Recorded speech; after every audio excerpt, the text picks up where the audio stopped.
মানুষের জীবনটা অনেকটা মরুভূমির মতো, যেখানে কোনো দিশা নেই, শুধু তপ্ত বালু আর তৃষ্ণা। আমরা সবাই কোনো না কোনো কিছুর পেছনে ছুটছি, টাকা, খ্যাতি বা সময়ের সুখ। কিন্তু দিন শেষে আমাদের আত্মা কি সত্যি শান্তি পায়?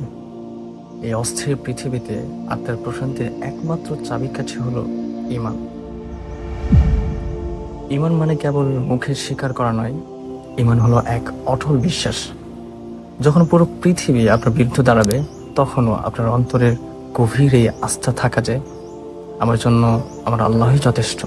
ঈমান হলো সেই আলোকবর্তিকা, যা ঘোর অন্ধকারেও আপনাকে পথ দেখায়। এটি কোনো বিসর্জন নয়, বরং এটি একটি লালন করার মতো সম্পদ। যত বেশি আপনি আল্লাহকে জানবেন, আপনার ঈমানের বৃক্ষ তত বেশি মজবুত হবে।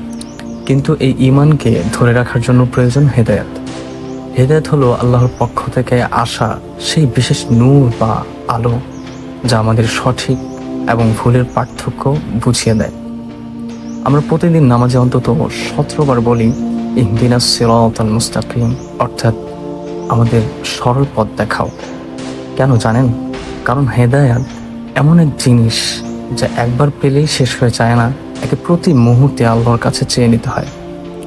শয়তান সবসময় ওত পেতে আছে আপনার ঈমানকে চুরি করার জন্য। অনেকে ভাবেন, আমি তো অনেক গুনাহ করেছি, আল্লাহকে আমাকে হেদায়েত দেবেন। মনে রাখবেন, সূর্য ওঠার জন্য যেমন রাত শেষ হওয়া প্রয়োজন, তেমনি হেদায়েতের আলোর জন্য আপনার তাওবার একটি চোখের জলই যথেষ্ট। হেদায়েত তাদের জন্যই যারা এটি মনে প্রাণে খোঁজে। আল্লাহ তাআলা বলেন, যারা আমার পথে চলার চেষ্টা করে, আমি অবশ্যই আমার পথে পরিচালিত করব। আপনার জীবনের উদ্দেশ্য পাল্টে যাবেন যখন আপনি ঈমানের স্বাদ পাবেন। আজ একটু সময় নিয়ে ভাবুন, আপনার সম্পর্ক আপনার স্রষ্টার সাথে কেমন?